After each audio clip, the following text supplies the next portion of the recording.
तो हम बात करेंगे कि जब भी हम थर्मोडायनामिक्स की बात करते हैं, whenever we talk about thermodynamics, मैंने आपको बताया था कि हमें एवरेजेस की बात करनी पड़ती है, बिकॉज इट डजेंट मैटर कि इंडिविजुअल बिहेवियर कैसा है, अब वो मैटर करेगा कि एवरेज बिहेवियर कैसा है। ठीक है, तो जब भी हम बात करते हैं कि ये जो स्टैटिस्टिकल एवरेजिंग का कंसेप्ट है, स्टैटिस्टिकल एवरेजिंग का कंसेप्ट है, इस कंसेप्ट का यूज़ करके बेसिकली आप कुछ प्रॉपर्टीज़ हैं जैसे समझ सकते हो, जैसे कि विस्कोसिटी हो गया, कंडक्शन हो गया, डिफ्यूजन हो गया, Brownian motion. Viscosity, conduction, Brownian motion,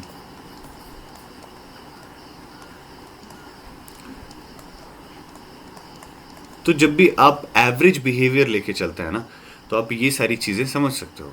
जैसे विस्कोसिटी होता है कि जब कोई चीज़ बहती है तो अगर वो ज़्यादा विस्कस है, जैसे, तो वो अपने फ्लो को रोकेगी। जैसे शहद, शहद आराम से नहीं बहेगा, आप शहद के बॉटल को उल्टा भी कर दें तो वो इतने आसानी से बाहर नहीं निकलता है। बट अगर आप एक पानी के गिलास को उल्टा करें तो वो जल्दी जल्दी क्या कर जाएगा, बह जाएगा, है ना। तो ये चीज़ क्यों हो रही है, वो चीज़ समझनी है। तो स्टैटिस्टिकल एवरेजिंग का कंसेप्ट, एवरेजेस का कंसेप्ट हम यूज़ कर सकते हैं। ठीक है, हम कंडक्शन की कोई चीज़ कंडक्ट क्यों करती है ये समझना हो तब एवरेजेस का कंसेप्ट यूज़ कर सकते हैं। हम ब्रोनियन मोशन इसकी बात करेंगे, होता क्या है, जब ये चीज़ भी समझनी हो we can use this concept of statistical averaging. अब देखिए, जब भी हम इसे पढ़ रहे हैं, स्टैटिस्टिकल एवरेजिंग का कंसेप्ट पढ़ रहे हैं, तो यहाँ पर हमें अज्यूम करके क्या चलना पड़ता है, जो हमारी अजम्पशन है वो क्या है कि किसी भी सिस्टम में जो नंबर ऑफ मॉलिक्यूल्स हैं वो लार्ज होने चाहिए। ठीक है, number of molecules should be large, number of molecules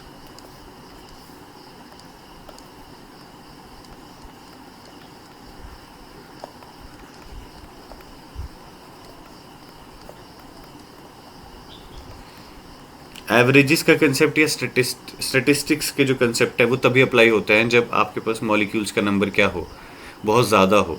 ठीक है, तभी एवरेज बिहेवियर डोमिनेट करता है। जैसे फॉर एग्जांपल आप 10 स्टूडेंट्स का डाटा कंपेयर करोगे और एक तरफ आप 100 स्टूडेंट्स का डाटा कंपेयर करोगे और साथ ही आप 1000 स्टूडेंट्स का डाटा कंपेयर करोगे। ठीक है, तो यहाँ पर हो सकता है कि मतलब 5 या 6 बहुत अच्छे स्टूडेंट निकल जाएं। ठीक है, तो एवरेज, ऑन एन एवरेज क्या होना चाहिए, बहुत कम स्टूडेंट्स बहुत अच्छे होते हैं, बहुत कम स्टूडेंट्स बहुत ही बुरे होते हैं, मैक्सिमम एवरेज होता है। तो वो चीज़ हो सकता है यहाँ आपको उतनी देखने को ना मिले, पर यहाँ आप चेक करोगे तो आपको 100 स्टूडेंट्स में से 5-6 स्टूडेंट्स अच्छे मिल जाएंगे, 5-6 बहुत ख़राब होंगे, बाकी एवरेज होंगे। अगर यही डाटा आप यहाँ पर कंफर्म करने की कोशिश करें तो सबसे ज़्यादा जो नंबर ऑफ स्टूडेंट्स हैं, ये सबसे ज़्यादा जो ये बिहेवियर फॉलो होगा वो यहीं पर होगा। तो एवरेज बिहेवियर कब डोमिनेट करता है, जब नंबर ऑफ मॉलिक्यूल्स ज़्यादा हों। क्या आप समझ रहे हैं? क्योंकि आप 10 स्टूडेंट्स पकड़ के लाएं, हो सकता है सारे के सारे डफर हों, या हो सकता है सभी बहुत इंटेलिजेंट हों, पर जब आप 1000 स्टूडेंट्स को इकट्ठा कर लेंगे तो वो चीज़ उतनी ही मुश्किल होती जाएगी और एवरेज बिहेवियर डोमिनेट करता जाएगा। क्या ये चीज़ क्लियर हुई? Yes sir. ठीक है, तो एवरेज वैल्यू निकाली कैसे जाती है?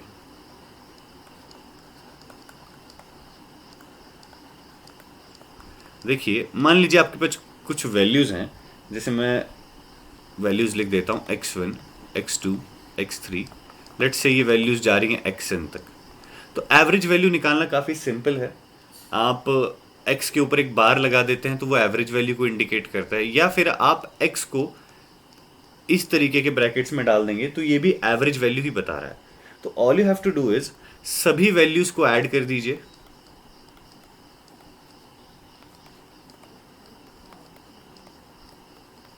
जितनी भी है ना, और टोटल नंबर n है तो you just divide it by n। तो ये हमारी क्या निकल जाएगी, एवरेज वैल्यू निकल जाएगी। ये हम करते हैं ना जब आप कोई प्रैक्टिकल बुक में कोई एक्सपेरिमेंट भी लिखते हो तो एवरेज ही लिखते हो ना वहाँ पर 3-4 रीडिंग्स लेके। ठीक है, तो एवरेज वैल्यू सिंपल है, all you have to do is मतलब add all these values and divide by total number of values. ठीक है। अच्छा, अगर इसे समेशन फॉर्म में लिखना हो तो कैसे लिख सकते हैं कि जो हमारी एवरेज वैल्यू है एक्स आई, और आई कहाँ से कहाँ, 1 से लेकर के n तक, डिवाइडेड बाय n। ठीक है, इसे हम मीन वैल्यू भी बोल सकते हैं।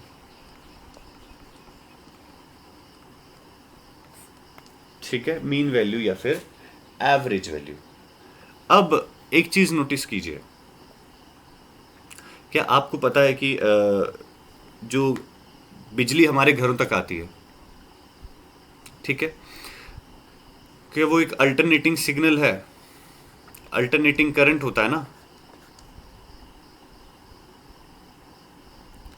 कुछ ऐसा। अगर आप उसका वोल्टेज ड्रॉ करने की कोशिश करें विद रिस्पेक्ट टू टाइम तो वो कुछ ऐसा नहीं दिखेगा आपको। देखिएगा जरा, ऐसी होती है ना साइनोसाइडल वेव। तो जो हमारे घरों में बिजली आ रही है, अगर आप वोल्टेज उसकी देखें, ठीक है, तो वोल्टेज पहले धीरे धीरे बढ़ती है मैक्सिमम वैल्यू तक, फिर घटते घटते ज़ीरो तक आती है। ठीक है, फिर रिवर्स डायरेक्शन में बढ़ती है और फिर ज़ीरो होती है। ठीक है, तो अगर मैं इसकी एवरेज वैल्यू की बात करूं, if I talk about it's average value, ठीक है, तो यहां पर आपको एवरेज वैल्यूज का जीरो देखने को मिलेगा। क्यों? बिकॉज मान लीजिए आप इस पूरे इंटरवल पे बात कर रहे हैं, यहाँ टाइम जीरो होता है, यहाँ t/2 होता है, यहाँ t हो जाएगा। अगर आप पूरे 0 to t इंटरवल पे बात करें तो अगर यहाँ पर एक पॉजिटिव वैल्यू है तो एग्जैक्टली उसके लिए एक नेगेटिव वैल्यू प्रेजेंट है। समझ रहे हैं आप मेरी बात? यहाँ पर एक पॉजिटिव वैल्यू है ना वोल्टेज की, देखो मैक्सिमम, ये तो नेगेटिव है ना उसके लिए प्रेजेंट, इस वैल्यू के लिए भी वैल्यू प्रेजेंट है। मतलब हर एक वैल्यू जो इस ऊपर वाली तरफ आई है उसके लिए एक नेगेटिव वैल्यू ऑलरेडी प्रेजेंट है। तो आप जब सभी को ऐड कर देंगे तो एवरेज वैल्यू जो है वोल्टेज का वो जीरो हो जाएगा। कई चीज समझ में आई? और अगर एवरेज वैल्यू जीरो है, ठीक है, तो यहां पर वो इंफॉर्मेशन लूज हो जाती है कुछ हद तक। बिकॉज मान लीजिए आपका सिग्नल ऐसा ना हो करके कुछ ऐसा हो, तो अब ये सिग्नल डिफरेंट है, पर आप इसका भी एवरेज वैल्यू निकालोगे तो वो भी जीरो आएगा। तो कुछ इन्फॉर्मेशन तो हमारी लूज हो रही है जब हम सिर्फ एवरेज की बात कर रहे हैं। ठीक है, इसीलिए हम क्या करते हैं, हम एवरेज वैल्यू के साथ साथ एक और वैल्यू फाइंड आउट करते हैं जिसे हम बोलते हैं आरएमएस वैल्यू। ठीक है, तो दूसरी चीज जो हमें समझनी है दैट इज आरएमएस वैल्यू, जिसे क्या बोलते हैं, रूट मीन स्क्वायर्ड। तो देखिए यहां पर समस्या क्या है कि जैसे मान लीजिए यहां पर लेट्स से कि 50 वोल्ट है एंड लेट्स से ये वैल्यू -50 वोल्ट है, और क्योंकि आप एवरेज निकालने के लिए सभी वैल्यूज को ऐड करते हो, तो जैसे आप वैल्यूज को ऐड कर रहे हैं तो ये कैंसिल होके जीरो हो जा रहा है। तो अगर हमारी नीचे वाली वैल्यू भी पॉजिटिव हो जाए, सारी की सारी वैल्यूज पॉजिटिव हो जाएं, तो ये प्रॉब्लम सॉल्व की जा सकती है। और नेगेटिव वैल्यूज को पॉजिटिव करने का एक तरीका है कि आप सभी वैल्यूज को स्क्वायर कर लीजिए पहले। ठीक है, तो जब भी आप स्क्वायर करेंगे तो ये 50 का स्क्वायर और ये -50 का स्क्वायर इज ऑल्सो मतलब +50 के स्क्वायर के बराबर। तो स्क्वायर करने से हमारी नेगेटिव वैल्यूज जो हैं वो क्या हो जाती हैं, रिमूव हो जाती हैं। ठीक है, फिर हम मीन ले लेते हैं उसका, और फिर क्योंकि हमने स्क्वायर किया है तो हमें कंपनसेट करना पड़ता है उस स्क्वायर के लिए, तो हम अंडर द रूट ले लेते हैं। तो पहले आपको स्क्वायर लेना है, फिर मीन वैल्यू निकालनी है, फिर अंडर द रूट ले लेना है। तो स्क्वायर का मीन कैसे होगा, जैसे मान लीजिए फिर से हमारे पास कुछ रीडिंग्स हैं, सुन तो रहे हैं ना आप लोग? Yes, sir. तो कुछ रीडिंग्स हैं हमारे पास, ठीक है, हम उसका स्क्वायर का मीन निकालें तो इसका मतलब क्या है कि पहली रीडिंग का स्क्वायर, सेकंड रीडिंग का स्क्वायर, थर्ड रीडिंग का स्क्वायर और फोर्थ, मतलब जितनी भी रीडिंग्स है सभी का स्क्वायर किया और n से डिवाइड कर दिया, तो स्क्वायर का मीन वैल्यू निकला है। पर क्योंकि आपने स्क्वायर करके मीन वैल्यू निकाला है इसीलिए यू हैव टू कंपनसेट, आपको कंपनसेट करना पड़ेगा इस स्क्वायर के लिए, तो आप अंडर रूट ले लेंगे बाहर, तो इसे बोलते हैं रूट मीन स्क्वायर्ड, कि स्क्वायर करके जब मीन निकाल के रूट लिया तो इसे आरएमएस वैल्यू बोल देते हैं। ठीक है, तो हम इसे कैसे लिख सकते हैं, एक्स आरएमएस। बोलिए क्लियर है? Yes, sir. ठीक है, एक मोस्ट प्रोबेबल वैल्यू भी आती है, एक मोस्ट प्रोबेबल वैल्यू भी आती है, वो भी हम समझ लेते हैं यहीं पे। देखिए मोस्ट प्रोबेबल वैल्यू क्या है, मान लीजिए कोई एक्सपेरिमेंट हो रहा है और आपके पास सैंपल स्पेस बना रहे हैं आउटकम्स का, और सैंपल स्पेस कुछ ऐसा आ जाए, लेट्स से सैंपल स्पेस आ गया 1 2 3 3 4 3, कौन सी वैल्यू है जो बार बार रिपीट कर रही है?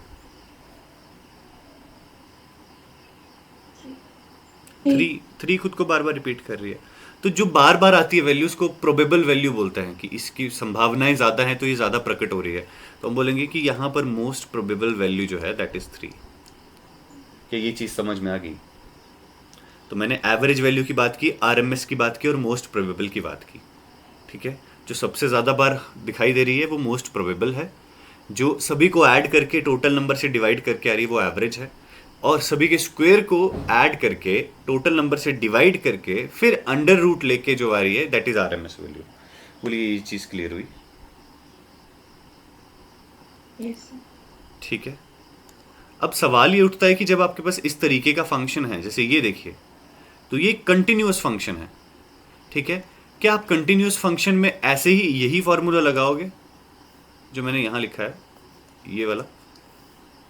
क्योंकि ये फॉर्मूला, जैसे ये वाला फॉर्मूला लिखा गया है या फिर ये वाला फॉर्मूला जो हमने लिखा है, ये डिस्क्रीट वैल्यूज के लिए अप्लाई होता है। कंटिन्यूअस वैल्यूज समझ रहे हैं ना आप, कि यहां पर कोई ब्रेक नहीं है। ठीक है, ये there are infinite number of values 0 से t के लेकर। ठीक है, क्योंकि हर एक टाइम पे आपको एक अलग वैल्यू मिलेगी। तो इसका मतलब क्या है कि हम इस फॉर्मूला का यूज कब करते हैं, जब डिस्क्रीट वैल्यूज हों।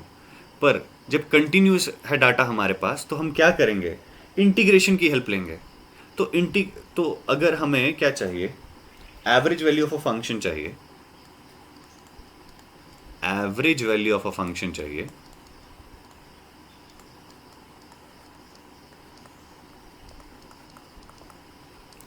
किसी इंटरवल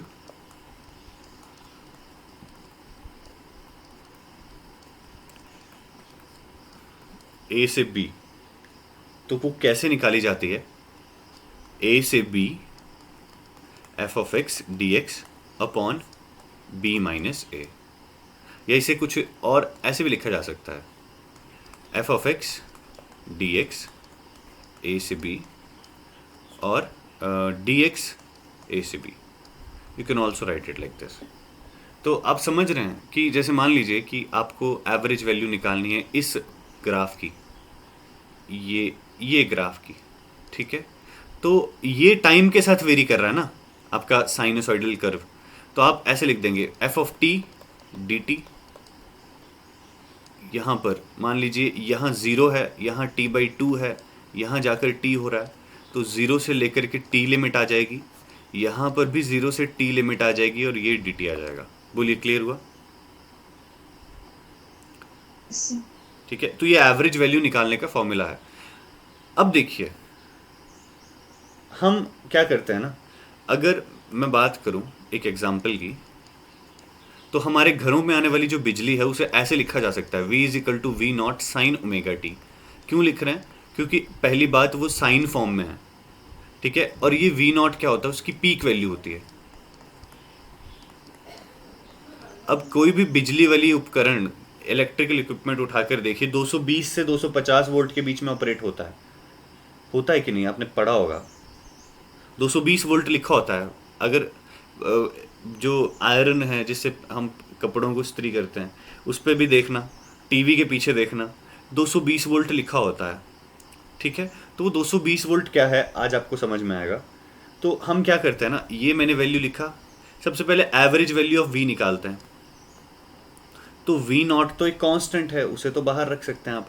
तो अगर आप साइन ओमेगा टी का एवरेज वैल्यू निकाल लें, ठीक है, तो आपके पास वी का एवरेज वैल्यू मिल जाएगा। अब साइन ओमेगा टी का एवरेज वैल्यू कैसे निकालेंगे? F of T D T. और क्योंकि एवरेज वैल्यू निकाली जाएगी पूरे इंटरवल पे, जीरो से लेकर के टी तक, तो आप क्या करेंगे, इंटीग्रेशन जीरो से टी कर देंगे और नीचे डी टी आ जाएगा, ये भी जीरो से टी तक आ जाएगा। यही आएगी ना एवरेज वैल्यू, एक मिनट, साइन ओमेगा टी की।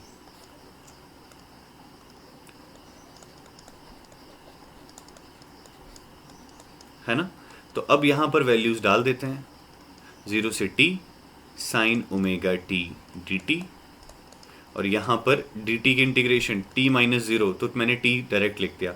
साइन की क्या आ जाएगी, minus cos omega t divided by omega, यहाँ लिमिट हम पुट करेंगे जीरो से टी, नीचे क्या आ जाएगा, capital t, minus one by omega बाहर रख लीजिए, तो अंदर आ जाएगा cos omega capital t minus cos zero, और नीचे क्या है, टी है। अच्छा, ओमेगा का वैल्यू अगर मैं आपको बताऊं तो होता है angle covered upon time taken, because angular velocity है ना ये। तो जब आप यहां पर ये वैल्यू पुट कर देंगे तो cos 2 pi by t multiply by T, ये क्या रह जाएगा, cos 2 pi minus cos zero, cos 2 पाई भी 1, कॉस जीरो भी 1, तो ये क्या आ जाएगा, जीरो। समझ गए? Cos 2 pi minus cos zero लिख दूं क्या? चलिए लिख देता हूं, ये आ जाएगा माइनस वन बाई ओमेगा, ये cos 2 pi minus cos zero divided by T, cos 2 पाई भी 1 और ये भी 1, ठीक है, और यहाँ टी था तो ये जीरो हो गया पूरे। तो आप देख सकते हैं, जैसा कि मैंने आपको बताया था कि ऊपर वाली जो भी वैल्यू है उसके कॉरेस्पॉन्डिंग नीचे कोई वैल्यू प्रेजेंट है तो इसका एवरेज वैल्यू जीरो आ जाता है। ठीक है, इतना समझ में आ गया? Yes sir. तो हमारे लिए एवरेज वैल्यू मैटर नहीं करेगी, यहाँ पर हमें आरएमएस वैल्यू फाइंड आउट करनी पड़ेगी। और आरएमएस के लिए आप क्या कर देंगे, साइन स्क्वायर ओमेगा टी का एवरेज वैल्यू निकालें पहले, तो क्या आ जाएगी, जीरो से T sine square omega T D T divided by, नीचे टी आ जाएगा ना, डायरेक्ट लिख दूं।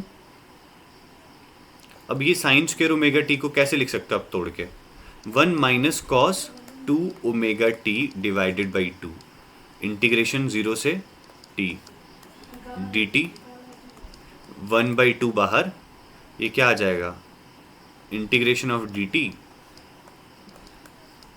Minus integration of cos 2 omega t divided bye 1 by 2 तो बाहर ले लिया ना, हाँ, जीरो से टी डी टी। ठीक है, ये 1 बाई 2 इधर टी आ जाएगा, माइनस कॉस की integration sine 2 omega t divided by 2 omega, limit zero से लेकर के टी तक, 1 बाई 2 यहाँ पर t minus 1 by 2 omega, sine 2 omega t, इधर टी पुट करोगे तो आ जाएगा sine 2 omega capital t minus sine zero. ठीक है, साइन जीरो जीरो होता है, और साइन 2 ओमेगा टी का वैल्यू यहाँ देखिए, साइन 2 ओमेगा की जगह 2 pi by t multiply by t, t से टी कैंसिल, ये कितना बन गया, साइन 4 पाई, साइन 4 पाई कितना होता है, जीरो, साइन जीरो भी जीरो, तो ये वाली चीज़ पूरी की पूरी जीरो हो गई, तो आपके पास बचा क्या, टी बाई 2। बोलिए, समझ में आया? Yes sir. तो अगर मुझे कोई बोल दे कि average value of sine square omega T लिखना है, तो इंटीग्रेशन सॉल्व करके आया टी बाई 2, और एक टी पहले से प्रेजेंट था, कितना हो गया, 1/2, 1/2। ठीक है, और अगर कोई बोल दे कि आरएमएस वैल्यू निकालिए, तो हमें क्या करना है, हमने ये चीज़ निकाल ली ना, वी नॉट, और एक minute, v r m s मतलब इसका भी स्क्वायर और साइन स्क्वायर ओमेगा टी, बोलिए यही आएगी ना, स्क्वेयर किया आपने और फिर इसे हम अंडर द रूट ले लेंगे, तो ये तो आ जाएगा वी नॉट के स्क्वेयर का अंडर रूट, और ये साइन स्क्वेयर ओमेगा टी का अंडर रूट, तो वी नॉट ऐसे ही, और इसका अंडर रूट मतलब 1/2 अंडर द रूट कितना हो जाएगा, v naught by under the root 2। तो समझ में आया आपको? तो जो मैक्सिमम वैल्यू होती है वी नॉट जो हमारे घरों पे आता है, उसकी वैल्यू है 311 वोल्ट।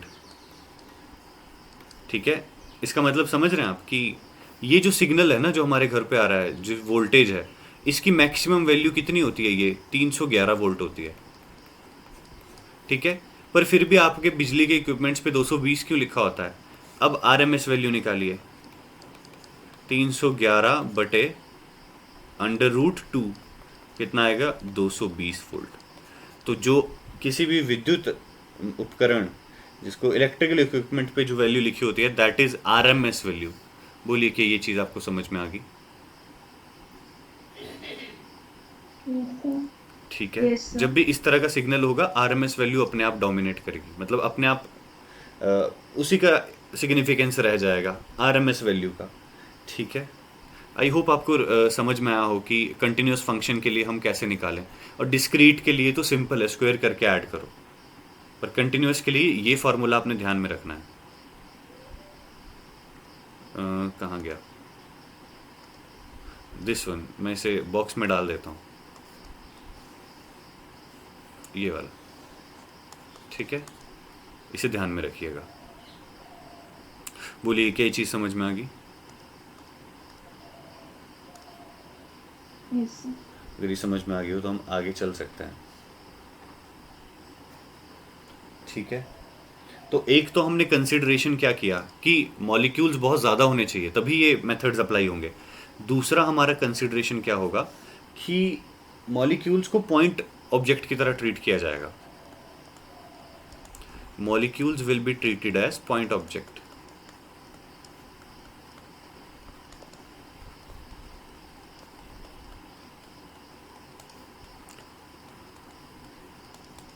ठीक है, हालांकि आपको पता ही है कि ये जो हम पढ़ रहे हैं इसमें करेक्शन हुई है बाद में। ठीक है, एक इक्वेशन लिखी जाती है आइडियल गैस इक्वेशन। ठीक है, पर रियल गैस के लिए वो मॉडिफाई होती है, पर आइडियल गैस जब हम मान के चल रहे हैं तो आप ये मान के चलेंगे कि मॉलिक्यूल्स पॉइंट्स की तरह हैं, उनका वॉल्यूम हम नेग्लेक्ट करके चलते हैं। ठीक है, अगली चीज़ हम क्या मान के चलेंगे कि अगर मॉलिक्यूल्स की कोई प्रेफर्ड डायरेक्शन नहीं है, molecules have no preferred direction. Molecules have no preferred direction.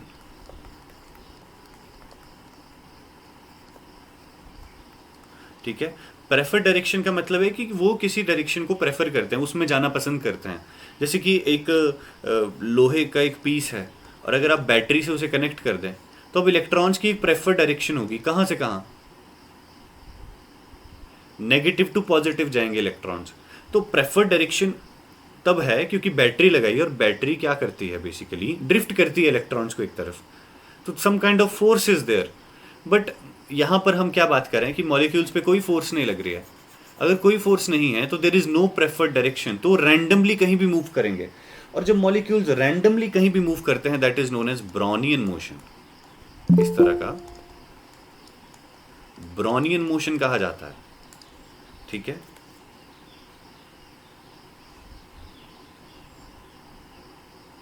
बोलिए बात समझ में आ गई? Yes, sir. ठीक है, और हम क्या मान के चलेंगे कि मॉलिक्यूल्स रिजिड हैं। ठीक है, रिजिड आप समझते हैं ना, मॉलिक्यूल्स आर रिजिड।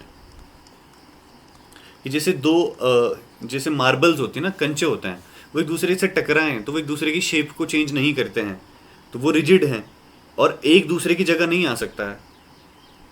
ठीक है, जहाँ पर एक ने जो वॉल्यूम ऑक्यूपाई करा है वो वही ऑक्यूपाई करेगा। तो मॉलिक्यूल्स रिजिड मान के चलेंगे हम जब भी हम इसकी बात करेंगे। ठीक है, कि मॉलिक्यूल्स परफेक्टली रिजिड हैं और उनके कोलिजन परफेक्टली इलास्टिक हैं। ठीक है, परफेक्टली इलास्टिक का क्या मतलब है कि वो एनर्जी लूज नहीं कर रहे हैं जैसे वो एक दूसरे के साथ टकराए हैं। परफेक्टली इलास्टिक कोलिजन और एक और चीज़ जो बहुत इंपॉर्टेंट है कि मॉलिक्यूल्स सारे बराबर स्पीड से नहीं चलते हैं, there is a distribution of speed. क्या है उनका डिस्ट्रीब्यूशन ऑफ स्पीड है। तो डिस्ट्रीब्यूशन ऑफ स्पीड में हम ये मान के चलते हैं कि स्पीड जीरो और इन्फिनिटी के बीच में कुछ भी हो सकती है। तो ऑफ कोर्स वो उस टाइम पे ये चीज़ नहीं मालूम थी कि एक लिमिट भी है स्पीड पे, कितनी है वो 3 × 10⁸ मीटर पर सेकेंड। पर उस टाइम पे ये माना जाता था कि स्पीड कुछ भी हो सकती है इन्फिनिटी से लेकर के जीरो के बीच में, है ना। और अब जब भी कोई गैस है कंटेनर में तो ग्रेविटी भी वहाँ पर काम करती है ना, ग्रेविटी हर एक चीज़ को नीचे खींच रही है।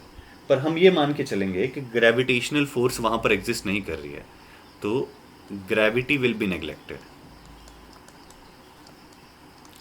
ग्रेविटी को क्या कर दिया जाएगा, नेग्लेक्ट कर दिया जाएगा। ठीक है, ये कुछ अजम्पशंस हैं। तो अब जैसे मान लेते हैं हम कि हम इस तरफ ले लेते हैं नंबर ऑफ मॉलिक्यूल्स और इस तरफ ले लेते हैं उनकी वेलोसिटी। तो जैसे मान लीजिए कि n1 नंबर ऑफ मॉलिक्यूल्स हैं जिनका वेलोसिटी v1 है, n2 नंबर ऑफ मॉलिक्यूल्स हैं जिनका वेलोसिटी v2 है, n3 नंबर ऑफ मॉलिक्यूल्स हैं जिनका वेलोसिटी v3 है। इस तरीके से हम ये मान लेते हैं कि nr नंबर ऑफ मॉलिक्यूल्स हैं जिनकी वेलोसिटी क्या है, vr है। ये कुछ ऐसा है जैसे मान लीजिए कि एक प्लेग्राउंड में 100 बच्चे खेल रहे हैं, ठीक है, 100 students are playing in a playground.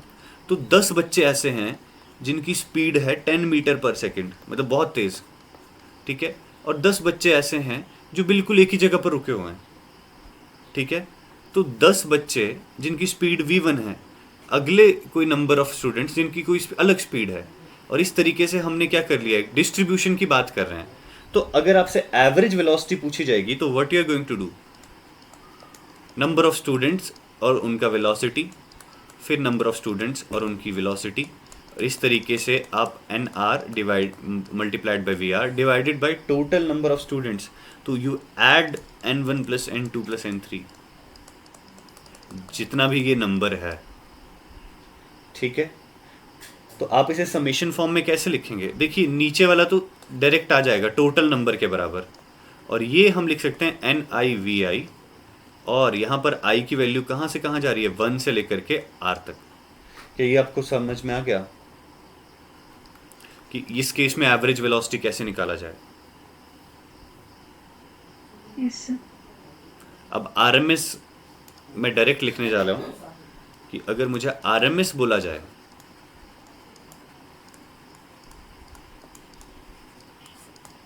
ठीक है, तो RMS क्या आ जाएगी, 1/n summation n i v i का स्क्वायर, आई 1 से लेकर के r तक। This is the RMS velocity, ठीक है।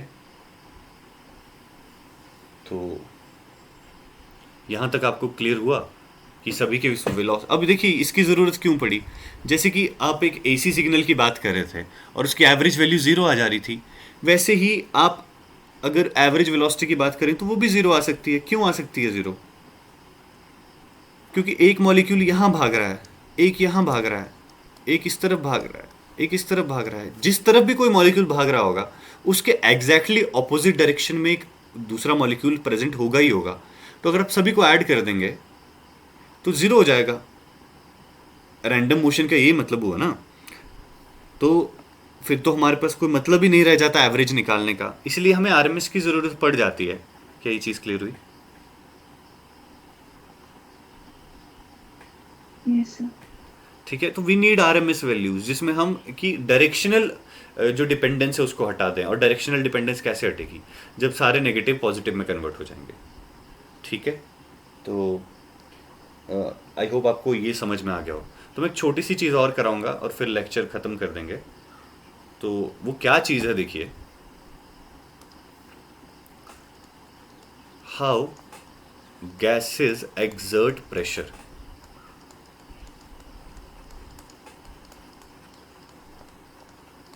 कोई भी गैस प्रेशर कैसे लगाती है। इसको बताने से पहले क्या आप मुझे ये चीज़ बता सकते हैं, स्पीड ज़्यादा फास्ट तो नहीं है?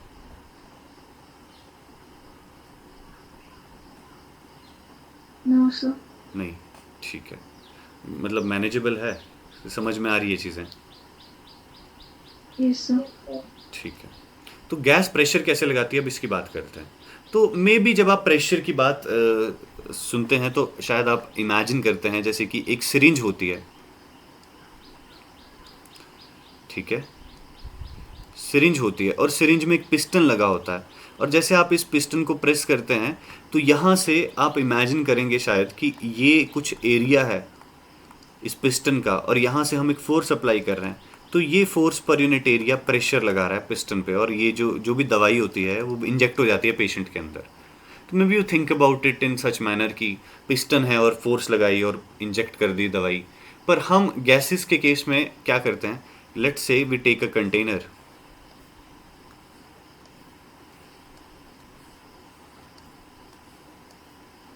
हमने क्या कर लिया, एक कंटेनर ले लिया, ठीक है, इस कंटेनर में क्या भरी है, there are bunch of gas molecules जो रैंडमली ब्राउनियन मोशन शो कर रहे हैं, इधर उधर भाग रहे हैं, और क्या ये एक दूसरे से टकराएंगे, ऑब्वियसली टकराएंगे, और हम ये मान के चले हैं कि इलास्टिक कोलिजन है, तो ये एक दूसरे के साथ तो टकरा ही रहे हैं, पर ये इस दीवार के साथ भी टकरा रहे हैं। हम पर्टिकुलरली इस दीवार की बात कर लेते हैं, ठीक है, और इस दीवार को मैं सिंप्लिसिटी के लिए एक लाइन से रिप्रेजेंट कर देता हूं, और हम एक मॉलिक्यूल पकड़ते हैं जिसका मास m है। मान लीजिए वो दीवार की तरफ जा रहा है किसी वेलोसिटी v से, ठीक है, समझ रहे हैं आप। तो इसका इनिशियल मोमेंटम कितना हो जाएगा, मास इनटू वेलोसिटी हो गया। अच्छा, जब ये दीवार से टकराया, हम मान लेते हैं इलास्टिक कोलिजन है, तो ये यहां से टकरा के उसी रास्ते वापस हो गया, तो अब इसकी स्पीड चेंज नहीं हुई, तो इसकी स्पीड तो मैंने v लिख दी, पर डायरेक्शन तो चेंज हो गई है ना, तो माइनस v आ जाएगी। तो इसका फाइनल मोमेंटम कितना आ जाएगा बच्चों, माइनस mv। Yes, sir. ठीक है, तो इनिशियल मोमेंटम है mv और फाइनल मोमेंटम है माइनस mv, और अगर हमसे कोई पूछ ले कि चेंज इन मोमेंटम क्या है, तो चेंज इन मोमेंटम आ जाता है फाइनल माइनस इनिशियल, तो कितना होगा बताइए। -2mv. Very good, -2mv। तो minus mv final momentum minus initial momentum कितना हो जाएगा, -2mv। तो इतना मोमेंटम इसका चेंज हो चुका है। अच्छा, क्या आप लोग इससे एग्री करते हैं कि ये मोमेंटम चेंज होने में कुछ वक्त लगा होगा, क्योंकि जाएगा, टकराएगा, वापस आएगा, तो there must be some time taken. मान लीजिए वो टाइम क्या है, t, ठीक है, this is the time taken. तो rate of change of momentum divided by time क्या आ जाता है,